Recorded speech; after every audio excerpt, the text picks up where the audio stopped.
Ladies and gentlemen, friends and family, welcome to The Gap, a strange time between Christmas and New Year's Day where many of us feel a sense of limbo.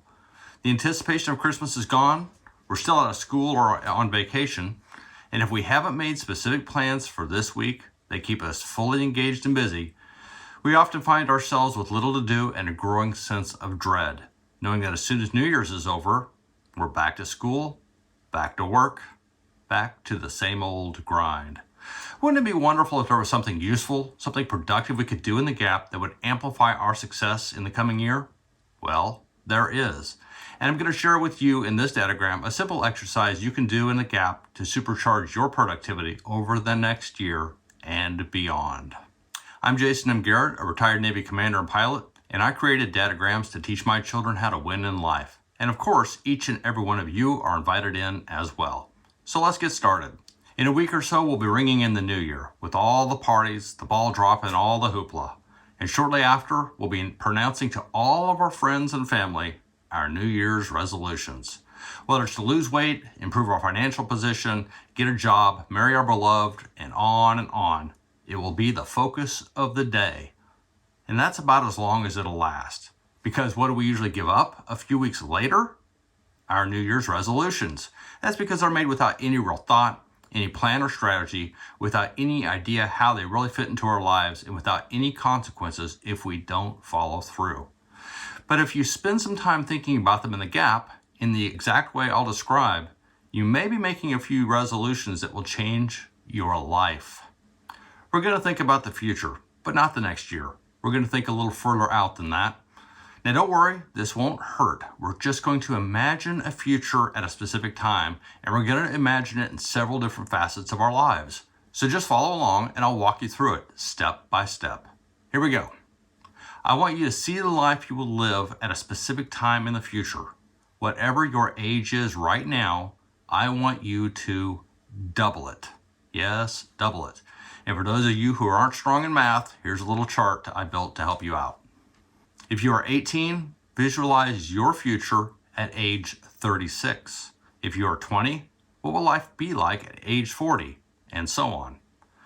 We're not building any plans off this. I just want you to see where your mind takes you and think about it in these facets. So I use the life of a 20-year-old as an example through most of this. Think about your health. What kind of health are you at age 40?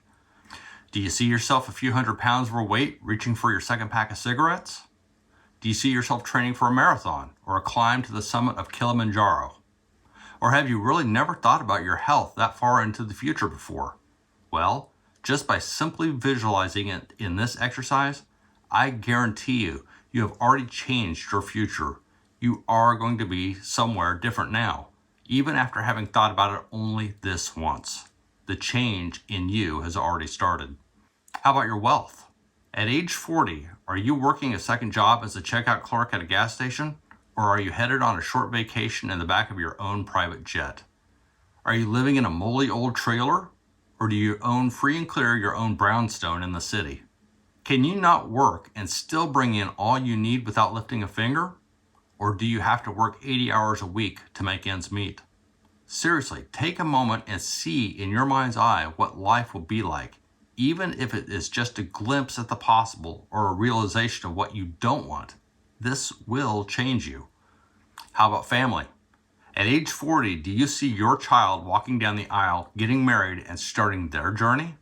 Yes, at age 40, you could have a child that old. Or you could have another of your own. My wife and I had our youngest at age 39. Or are you still single because you never had time to find the right one? Or if you did, have you made the fatal error of deciding not to have children at all? And yes, that choice is fatal, as the effort of all your ancestors from the beginning of time to now, who have fought and survived, lived and loved just to continue life past their own, has been for naught. Because you have decided that something else in your life is more important than continuing on their family lineage. You're responsible for ending the accumulated efforts over eons. I know, that's harsh, but something you need to know and understand. And yes, I do know that some of you can't have children and that you've tried, but at least you've tried. But it really is different for those who have decided to put work or career or money or travel experiences ahead of having children. So consider that. How about other facets to consider at 40? Your education. Are you a high school graduate or are you a PhD? How about your career? Are you a business owner or are you working your way up the corporate ladder? Are you having fun in your career or is it a grind? At age 40, are you close to your brothers, sisters, parents, grandparents, aunts, uncles?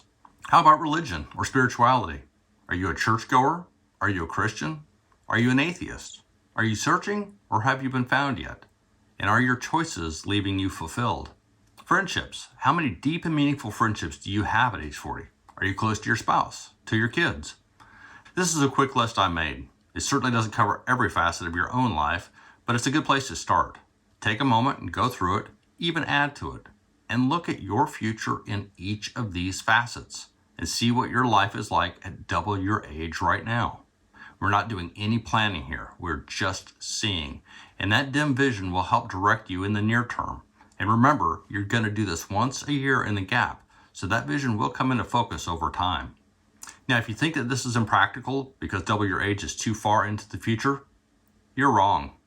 Let me show you how, through my own example, if you will. I'm 52. What does life look like at double that?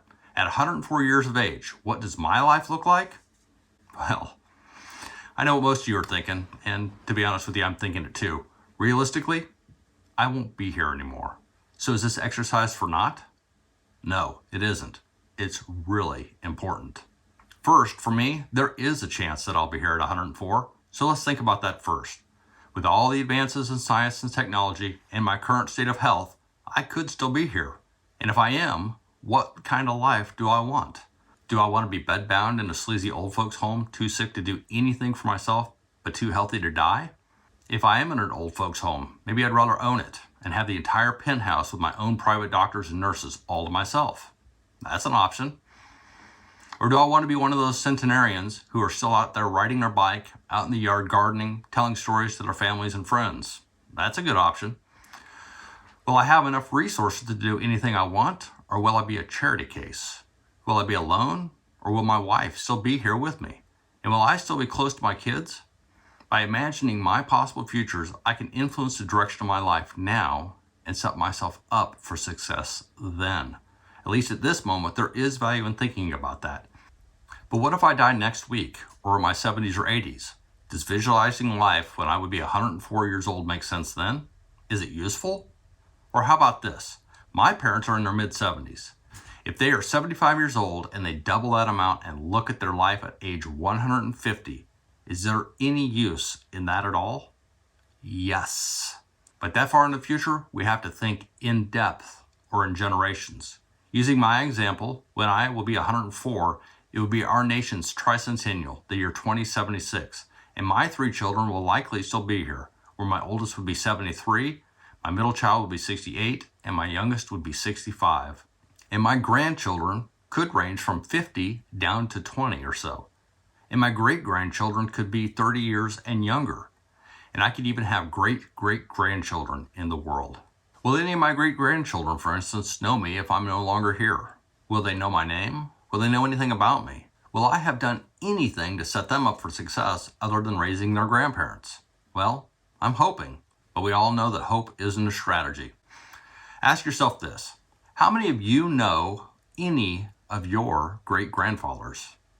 How about your great-grandmothers? And if you know any of them, can you name all 8 of them? All 8 of your great-grandparents? And can you list anything that they have passed on specifically to you? Probably not. And that's kind of sad if you think about it, and something that I have decided to do something about. Stephen Covey once mentioned that the meaning of life comes down to 4 things: to live, to love, to learn, and to leave a legacy. Well, I'm doing my damnedest to do all 4. From a legacy perspective, perhaps this YouTube channel is part of that, as I pass on our family's values and beliefs to the next generation. YouTube may not be around in the future, but it is the surest bet I have at this time, and all of these videos could certainly be saved somewhere.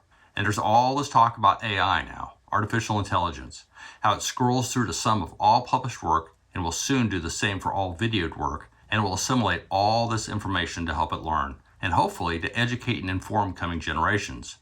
Maybe the AI will learn from me, and I can keep teaching in some small way far into the future, that the legacy of my knowledge and experiences pass on to others. At bare minimum, my kids are watching and learning, and my stories are shared, our family's beliefs and values are reinforced on them, and they can pass it on to coming generations as well. And how about our wealth? Can I set my family up for success with wealth in a way that keeps everything together and keeps the family together as well, as a supportive, loving team that works together to strengthen each other and continue to win for generations to come? There are ways, and I'm working on that even now.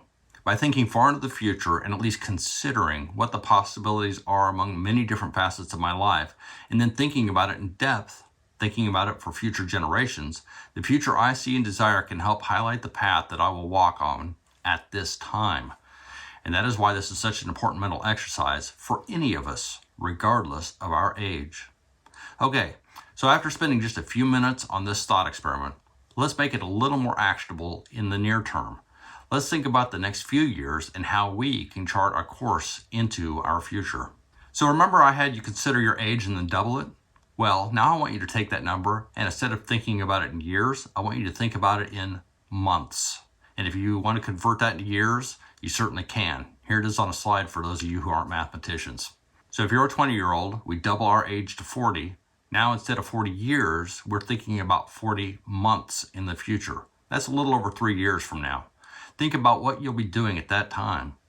If you're in college now, you'll probably be graduated and starting a new career. So now is the time to look from this moment to that moment to determine what kind of job you want. Are you on track to complete it with your major, with the right grades to get the job? If so, keep it up. If not, you have some changes to make now to get it done. If you're in the trades and in the workforce now, in just over 3 years, are you meeting your training and education requirements to complete your apprenticeship or journeyman status? With these, you'll earn more pay, more responsibility. Are you planning on that? This applies to those of you in the military too. Are you working toward qualifications, advancements, promotion? These things require training, studying, some real effort.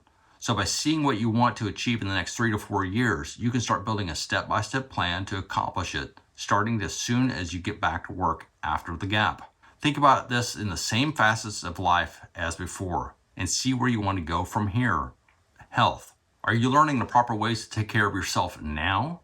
Are you learning how to properly work out in the gym by lifting correctly and so on? Do you get an annual physical or a dental checkup, or do you avoid them like the plague? Wealth. Are you already spending every penny you make, or are you putting away 15 to 20% right now and learning to live off the rest of your paycheck? Finances. Are you trusting your finances to experts, or are you becoming the expert? I know from experience, no one will take care of your money like you will. Family. Do you take time to stay connected with your parents and siblings, or are you just too busy for that? Are you open to a family, or are you focused on your career? Remember, two can live as cheaply as one, and there is nothing like a spouse, the right spouse, to supercharge your combined accomplishments. Education, career, religion and spirituality, friendships, personal development, adventure. Adventure may be something important to think about and do. It certainly is for me. I'm an adventure seeker, always have been.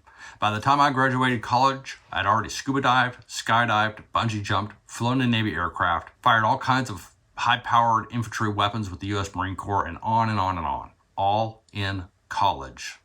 Remember what my wife and I did in our careers. We were both helicopter pilots, flying off the back of small ships way, way out at sea, sometimes during the roughest and stormiest nights you can imagine. I've personally flown in almost every Navy jet that we have in the inventory at this time. I've taken catapult launches, arrested landings. I've even been in a 2-seater F-16 that we flew out of Fallon, Nevada in the adversary squadrons, and a Mach 1.3. I'm the fastest helicopter pilot I've ever known. I truly do love living a life of adventure. I think that's why I loved every single moment that I was in the U.S. Navy. I wouldn't trade a day of that adventure for anything. And you know what? My wife and I are both retired now. And in truth, my wife and I need more adventure in our life. Just driving the kids back and forth to school every day isn't adventure. So we are looking into the future at those types of things that would give us a sense of adventure, like climbing Kilimanjaro in Africa, being on the very short list here in the next few years. There's a lot of things we're considering because we just simply find life is more worth living if it's somewhat exciting to do so. And legacy. Make sure my family will be taken care of if anything happens to me or my wife. You can't leave these things to chance, and they do take planning and time to set up. So hopefully I've sparked some ideas in you. Put this video on pause if you must and think about each of these and see as clearly as you can what you want to achieve in the next few years. Know that each year in the gap, when you do this, things will have progressed, things will have forced you to adapt and changed, but this can help you stay on course to achieve your dreams. It can be used to set manageable and achievable New Year's resolutions or goals that can and will change your life. At age 52, if I double that at 104, then convert that to months, that's about 8.5 years from now. As I get older, it seems that the goals I set take longer and longer to accomplish because they're often created from scratch and can be quite complicated and certainly multifaceted, with a lot of risk involved if things don't pan out.